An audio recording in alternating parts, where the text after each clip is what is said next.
रतलाम के सिलाना में रामद्वारा धाम की संपत्ति बेचने और संत की समाधि तोड़ने के विरोध में सनातन समाज ने नगर बंद रखा। आक्रोशित लोगों ने सड़क पर उतरकर रैली निकाली और घंटाघर चौराहे पर धरना देते हुए हनुमान चालीसा का पाठ किया। पुलिस और प्रशासन के आला अधिकारियों ने मौके पर पहुंचकर प्रदर्शनकारियों से चर्चा की और जांच का भरोसा दिलाया। सनातन समाज का आरोप है कि नगर के मोदीना मार्ग वार्ड क्रमांक 9 स्थित रामद्वारा आश्रम की करीब 1880 वर्ग फीट संपत्ति कथित रूप से बेच दी गई है। इस विवादित सौदे की बाकायदा रजिस्ट्री भी हो चुकी है। समाजजनों के मुताबिक आश्रम परिसर में ब्रह्मलीन संत श्री 1008 निर्मल राम शास्त्री की समाधि थी, जहां प्रतिदिन श्रद्धालु पूजा अर्चन करते थे।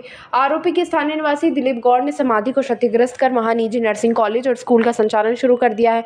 इसके साथ ही समाधि स्थल तक जाने वाले रास्ते को भी बंद कर दिया। धरना स्थल पर पहुंचे अधिकारियों ने लोगों की आपत्तियां सुनी। इस पूरे विवाद पर सिलाना एसडीएम तरुण जैन ने कहा, समाजजनों को समझाया गया है कि यह मामला सिविल प्रकृति का है।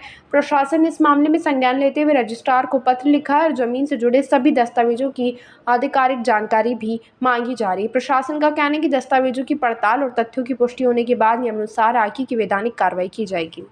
लेकिन फिर भी हमारा पर्सनल मत ये है कि चूंकि ये जमीन धर्म के नाम पे या रामद्वारा के नाम पे दी गई और वो महंत परंपरा के अनुसार व्यवस्थापक के रूप में महंत होना चाहिए था स्टार्टिंग से, जब 1959 से।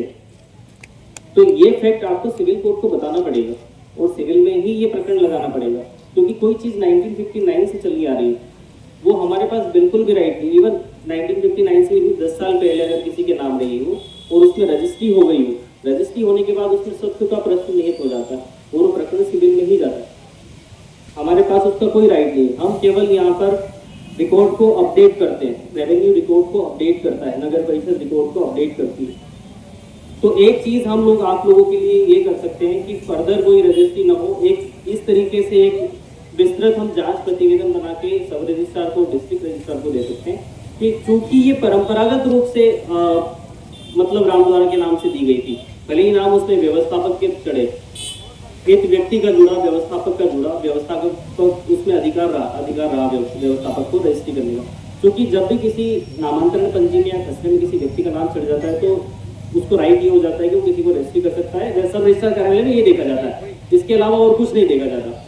तो जो आप नाम चढ़ाने की बड़ी लड़ाई लड़ रहे हैं, आप कह रहे हैं कि 7 दिन में ऐसा हो जाए, वो कहीं पे भी पॉसिबल नहीं और कोई रेवेन्यू अधिकारी और कोई नगर परिषद ऐसा नहीं कर सकती। मैं ये ऑन कैमरा, ऑन माइक आप सभी लोगों के सामने कह सकता हूँ, क्योंकि ये नियम है और नियम से इतर हम लोग कुछ कर नहीं सकते। जो लड़ाई आप लड़ रहे हैं वो आपको कोर्ट में लड़ना पड़ेगी।